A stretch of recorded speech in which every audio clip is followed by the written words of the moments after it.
মানে কি করলি আকামারা বিষয়, আকামারা তো অনেক এক্সপেরিয়ে গেছে, এটা তো বানাইতে হবে না, কি করার তো। সালাম আলাইকুম ভাই। আজ আর 2টা দিন ধরে আমি কিছু খাইনি ভাই। আমার এই যদি কিছু সাহায্য করেন আপনারা। কি আমি জানতো, দেন না না একটা গুরুত্বপূর্ণ মিটিং করতেছি, কোন সময় কি করতে হয় তাও জানেন না, জানতো ভাই, জান জান। ভাই এদিকে আসেন।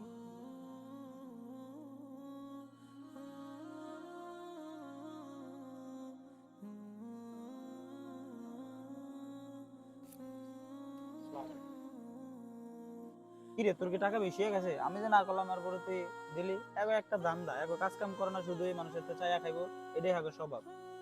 দেখ বন্ধু, আমার কাছে মনে হয় না লোকটা দান্দাবাজ। লোকটা দেখতেই দেখা যায় যে ক্ষুধার্ত। দেখ বন্ধু, এই যে আমরা খাবারগুলা কিনলাম, বিলটা দেওয়ার জন্য তুইও জোরাজুরি করলি, আমিও জোরাজুরি করলাম। এর কারণটা কি জানোস? কি এমন কারণ? আমি তো কোনো কারণ দেখিনি।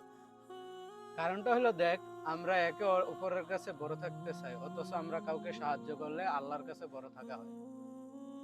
দেখ বন্ধু, ভুল বুঝিস না, তোরে ছোট করার কোনো উদ্দেশ্য আমার নাই। লোকটার ক্ষুধাটাই আমার কাছে বড় মনে হয়েছে। আমাদের উচিত কাউকে ছোট না করে তার পাশে দাঁড়ানো বা তাকে সাহায্য করা। আর বন্ধু, তুই ঠিকই বলেছিস, আমার বোঝার ভুল।